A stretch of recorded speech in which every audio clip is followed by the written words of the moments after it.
ரஹமத்துல்லாஹி பரக்காத்து. கண்ணியத்துக்குரிய சகோதரர்களே, ஒவ்வொரு வருடத்தினுடைய டிசம்பர் மாதத்தினுடைய கடைசி மாதம் புயல் உருவாகுகின்றது. அந்த புயலுக்கு மக்கள்களால் பெயர் சூட்டப்படுகின்றது. அந்த வகையிலே இந்த 2024ஆம் ஆண்டு டிசம்பர் மாதத்திலே வந்த புயலுக்கு ஃபென்சல் புயல் என்பதாக பெயர் வைத்திருக்கிறார்கள். அல்லாஹும் காற்றுக்கு பெயரை வைத்ததை குர்ஆனிலே சொல்லும் போது அல்லாஹ் குர்ஆனிலே எப்படி சொல்லி காட்டுகின்றான் பாருங்கள். வஹுவல்லதி யுர்சிலு ரியாஹ புஷ்ரம் பைன யதை ரஹ்மதிஹி. நல்ல காற்றுக்கு அல்லாஹ் புஷ்ரன் என்பதாக பெயரை வைத்திருக்கிறான். புஷ்ரன் என்பதாக சொன்னால் நற்செய்தி கூறுவது. அதே போன்று பாருங்கள், அல்லாஹ் குர்ஆனிலே இன்னொரு இடத்திலே சொல்லி காட்டுகின்றான். வர்சல்ன ரியாஹ லவாகிஹ ஃபஅன்ஸல்னா மினஸ் ஸமாஇ மான். இன்னொரு பெயரை அல்லாஹ் சூட்டியிருக்கின்றான். லவாகிஹ என்பதாக சூட்டியிருக்கிறான். காற்றுக்கு மழையை கொண்டு வருவது காற்று தான். அப்போ நல்ல மழையை கொண்டு வரக்கூடிய காற்றுக்கு லவாகிஹ என்ற பெயரையும் புஷ்ரன் என்ற பெயரையும் அல்லாஹ் சூட்டியிருக்கின்றான். அதே போன்று பாருங்கள், கெட்ட காத்திற்கு அல்லாஹ் என்னென்ன பெயரை சூட்டியிருக்கான் என்பதாக குர்ஆனிலே பார்த்தோம் என்பதாக சொன்னால் அல்லாஹ் குர்ஆனிலே சொல்லி காட்டுகின்றான். ஃபஅஸ்வாபஹா இஅசாருன் ஃபீஹி நாருன் ஃபஹ்தரகத். இஅசாருன் கடுமையான காற்று என்பதாக ஒரு பெயரை சூட்டியிருக்கின்றான். கமசலி ரீஹுன் ஃபீஹா சிர்ருன் அஸ்வாபத் ஹர்ஸ. அடுத்ததாக சிர்ருன் கடுமையான குளிர் காற்றுக்கு சிர்ருன் என்ற பெயரை அல்லாஹ் சூட்டியிருக்கின்றான். இன்னொரு தீய காற்றுக்கு அல்லாஹ் பெயரை சூட்டுகின்றான் பாருங்கள். ஃபயிருசில அலைக்கும் காசிஃபம் மினர் ரீஹி. காசிஃபன் என்ற ஒரு பெயரை அல்லாஹ் சூட்டியிருக்கின்றான். அப்போ தீய காற்றுக்கு கெட்ட காற்றிற்கு அல்லாஹ் 3 பெயரை சூட்டியிருக்கின்றான். காசிஃபன், சிர்ருன், இஅசாருன். நல்ல காற்றிற்கு 2 பெயரை சூட்டியிருக்கின்றான். புஷ்ரன், லவாகிஹ. ஆனால் பாருங்கள், இதற்கெல்லாம் அர்த்தம் இருக்கிறது. அல்லாஹ் சூட்டிய இந்த பெயருக்கெல்லாம் அர்த்தம் இருக்கிறது. ஆனால் மனிதர்கள் சூட்டுகின்றார்களே, ஒவ்வொரு வருடமும் டிசம்பர் மாதத்தில் வரக்கூடிய அந்த புயலுக்கு நிச்சயமாக அந்த புயலுக்கு பெயர் வைக்கிறார்கள், அர்த்தமில்லாத பெயரை வைக்கிறார்கள். ஃபென்சல் என்பதாக சொன்னால் என்ன அர்த்தம் விளங்க முடியவில்லை. கண்ணியத்துக்குரியவர்களே, அல்லாஹ் டிசம்பர் மாதத்தில் குறித்துதான் இந்த காற்றை புயலை அனுப்புகிறான். ஏன் என்பதாக நாம் யோசனை செய்து பார்க்கிறோம். காபத்துல்லாவை இடிப்பதற்கு யானைப்படையை அனுப்பப்பட்ட போது அல்லாஹ் சுப்ஹானஹு வ தஆலா என்ன செய்தான்?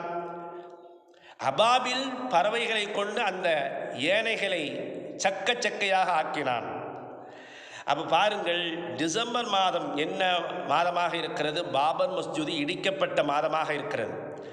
அல்லாஹ் எந்த மாதத்திலையும் அனுப்பப்படாத புயலை டிசம்பர் மாதத்திலே அனுப்புகிறான் என்பதாக சொன்னால் அல்லாஹ் ஒரு விஷயத்தை நமக்கு உணர்த்தி காட்டுகின்றான்.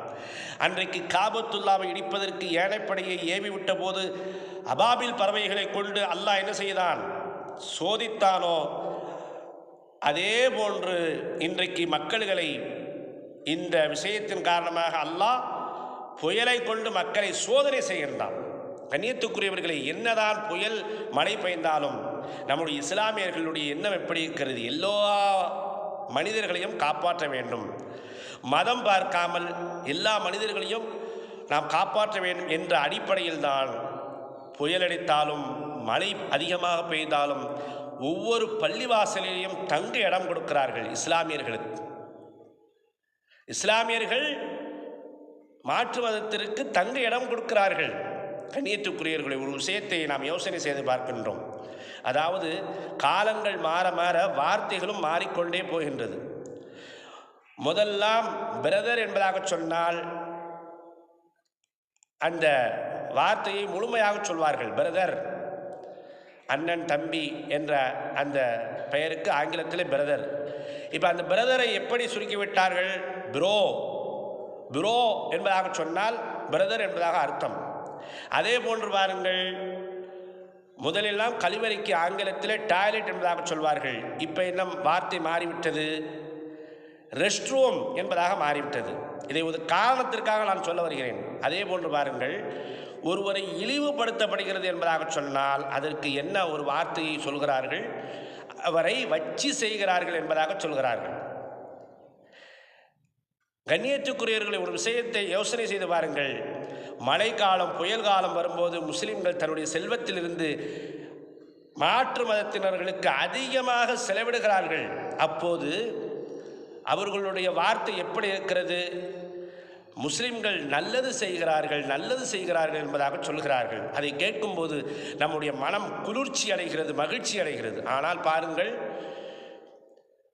முஸ்லிம்களை வச்சு செய்கிறார்கள் என்பதாக சொல்லும்போது, அதாவது இழிவுபடுத்துகிறார்கள் என்பதாக சொல்லப்படும் பொழுது நம்முடைய மனம் வேதனைப்படுகிறது.